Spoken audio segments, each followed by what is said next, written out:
প্রধান উপদেষ্টা যেটা বলেছেন সেটা উনি পরে ব্যাখ্যা দিচ্ছেন যে যে কথাটা সাংবাদিক বলছিল যে আপনি আবার কি থাকবেন কিনা 5 বছর, সেই জন্য গণভোটে যাবেন কিনা, উনি ওই গণভোটকে নাকচ করেছেন। বিয়ে হচ্ছে সত্যিকার অর্থে জনপ্রতিনিধিত্বমূলক সিস্টেম।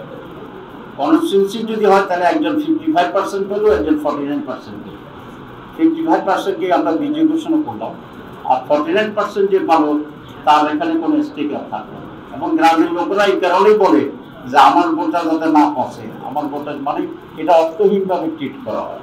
কিন্তু পিয়ার যদি হয় তাহলে each and every vote will be counted এবং এটা হিসাবে আনা হবে। আপনি 51%, you will get 51% of the seats in the parliament. আরেকজন 49 পেয়েছে, he will get the 49% of seat in the parliament. তাহলে কারো ভোট আর নষ্ট হইল না, সবটাই কাউন্ট করে নিল। This is the best representation of the peoples, each and every voter. এটা আমরা এটা ইন্ট্রোডিউস করতে চাচ্ছি বাংলাদেশে এই কারণেই, এটা তো রিয়েল রিপ্রেজেন্টেশন নাম্বার 1। নাম্বার 2, আমাদের অতীতের বেড অভিজ্ঞতা। আপনি কনস্টিটিউশনতে জোর করে লাঠি দিয়া টাকা দিয়া ভোট কিনে এমপি হয়ে যাচ্ছে মানুষ, সেটা এটাও রোধ করতে হবে।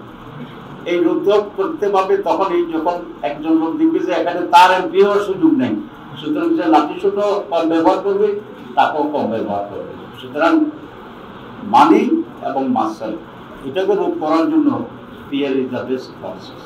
এখন আপনার যে প্রশ্নে আসে যে তখন জামাত কি করবে, আমরা এই সমস্ত মৌলিক বিষয়ে যদি ঐক্যমত্য কমিশনে একমত হওয়া না যায় তখন আমাদের প্রস্তাব হচ্ছে এগুলোকে গণভোটে দেওয়ার জন্য। কারণ জনগণই মূল সিদ্ধান্তকারী বলি।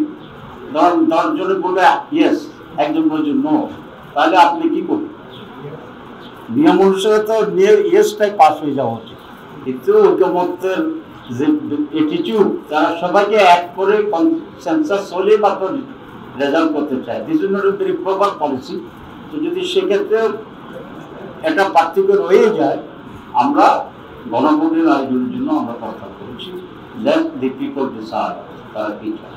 প্রধান উপদেষ্টা যেটা বলেছেন সেটা উনি পরে ব্যাখ্যা দিচ্ছেন যে যে কথাটা সাংবাদিক বলছিল যে আপনি আবার কি থাকবেন কিনা 5 বছর, সেই জন্য গণভোটে যাবেন কিনা, উনি ওই গণভোটকে নাকচ করেছেন।